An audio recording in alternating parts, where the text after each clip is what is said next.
নমস্কার। কবি নীরেন্দ্রনাথ চক্রবর্তীর লেখা খোকার ইচ্ছে। উঠতে বসতে বাবা হাঁকেন, বলবো তোকে কি আর, হতেই হবে তোকে দেশের মস্ত ইঞ্জিনিয়ার।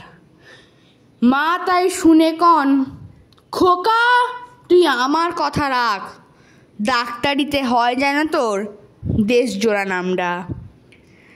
জেঠু বলেন, কি হবি তুই? আমি সেটা জানি, তুই হবি এক নোবেল জয়ী বিখ্যাত বিজ্ঞানী। একই সঙ্গে সবাই বলেন, অন্য কিছু নয়, এবার তোকেই হতে হবে স্কুলে ফার্স্ট বয়।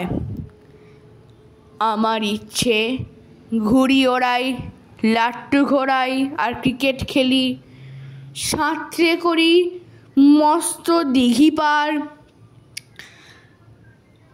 কিন্তু সেসব করতে গেলে সবাই আসেন তেরে, সবাই বলেন মন দে পড়ায়, এক্ষুনি সব ছেড়ে। কি আর বলবো, এখন আমার অবস্থাটা এই, লেখাপড়ায় দিন কেটে যায়, কিচ্ছু খেলার নেই। এক একজনের এক এক ইচ্ছে সবাই দিচ্ছে তারা, তার ফলে ভাই আমার নিজের ইচ্ছে গেছে মারা। নমস্কার।